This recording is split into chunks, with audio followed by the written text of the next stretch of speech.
Well, the story of the NBA today, Rob, was another injury, and this time to a rising superstar, Ja Morant, who has a bone bruise in his right knee that will keep him out, Rob, for the rest of the playoffs, most likely. They're listing him as doubtful for the rest of the playoffs, but the feeling is that it's prevalent that he'll be out for the rest of the playoffs. And to be honest, they're down 3-1 to the Golden State Warriors. They're probably going down in 5 games, probably 6 max. So here's the thing. Now, let me say this, too, because there was talk, remember, Taylor Jenkins, the coach for the Memphis Grizzlies, and Ja Morant even tweeted about him with a broke the code tweet that they felt like Jordan Poole may have caused the injury when he kind of grabbed Ja's knee in game 3.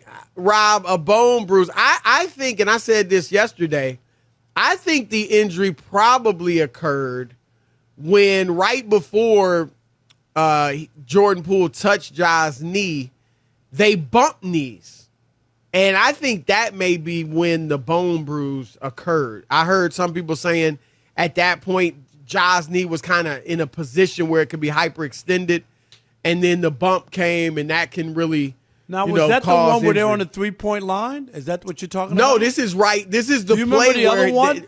Yeah, where he started limping. Have you seen that video where he's limping? Yeah, I saw that. So that could have been it too. Yeah, right away, there's some contact there, Chris, at the 3-point line, and then he comes up limping.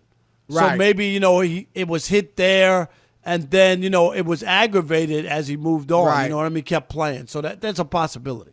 Well, here's the thing with Ja Morant, Rob, and he's off to a fantastic career, but his first season he played 67 games.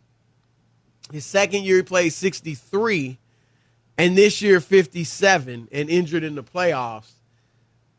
He is an explosive guy. I mean, he's only 6'2".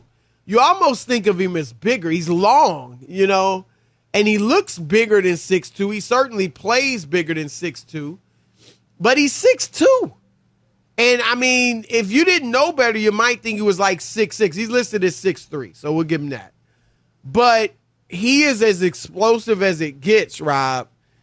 Do you think that his torque, his lift off, I mean, just the way he gets up, does that have anything to do with the injury? We saw Derrick Rose, who was off to the same type of start that Ja Morant was. To be honest, Derrick Rose was off to an even better start because he won the MVP. Yeah, in his 3rd season. So that'd be like Ja winning it now.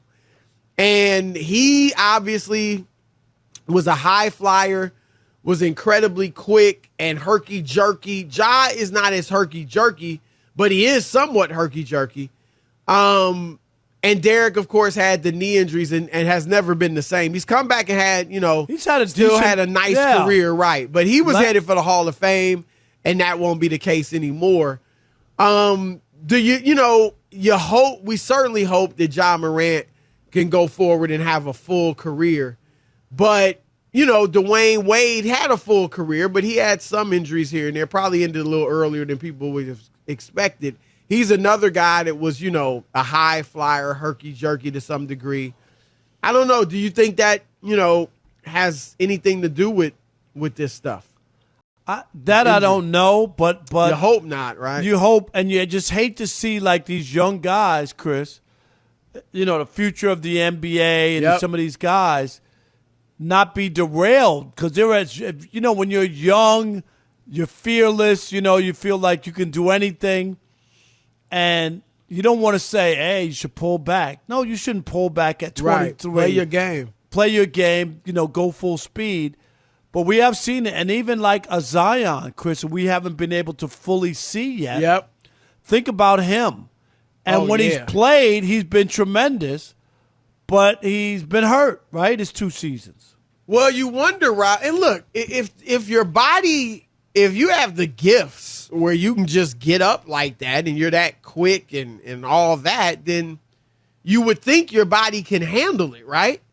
But it's almost, Rob, you wonder, is it like a pitcher? We're not making any declarations. We don't know. We're just kind of thinking out loud. It's just a conversation. Right. But it's almost like a pitcher throwing 100 miles an hour routinely.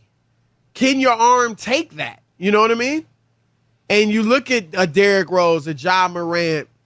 Can your body take that? A Zion Williamson. The way they get up and the way they, I mean, Ja Morant's as explosive as it gets. Now, Russell Westbrook is a guy that has been healthy for the most part. Really, I mean, he's been injured here and there, but really hadn't had any injury issues. And considering the way he plays and at what speed, Chris, and like you say, his movements on the court, it is amazing.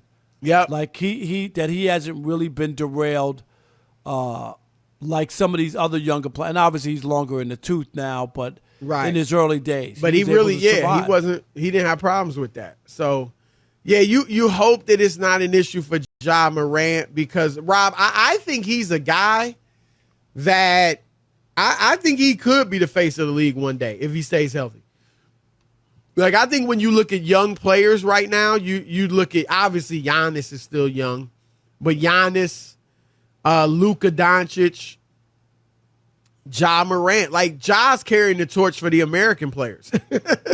Because the other three of the main candidates would be international, right? Right. In that those two, Jokic, not Jokic, Giannis, Luka, and Embiid. I don't think Jokic can be the face of the NBA. His game is too dull.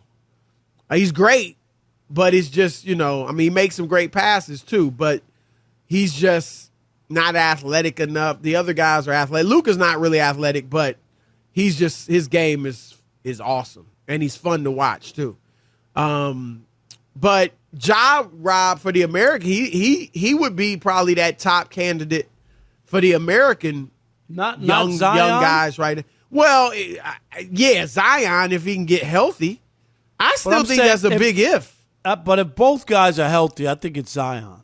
No? If both guys are healthy, I think Ja is better. I think Zion might be, I don't know if he's more exciting. I think Ja is better. I think it would be Zion. I really do, Chris. I know we haven't gotten enough of him, but the sample size we've had, he can't be stopped. And I know he's busting out of his sneakers and all that other stuff. Right. But I think Zion was supposed to be the next big thing. When I go into Foot Locker, I see his stuff there, Chris. I see Zion. Well, if he could, you know what I mean? That ZW on the Jordan stuff. He's got his own little brand on. Like they'll have a Jordan Jumpman and the ZW on. You know what's interesting? It could be Ja against Zion. That could be a big rivalry. And these are guys that played together in high school, AAU. That would be interesting because I say that, Rob, because obviously Memphis, if Ja is healthy, they're a good team and they're going to be a factor in the future. And New Orleans, if they figure out the right mix of Zion, Brandon Ingram, and CJ McCollum, who knows what they could be a factor next year in the playoffs. So that would be great to have those two guys kind of become rivals, grew up together, played together in AAU. That'd be fun to watch.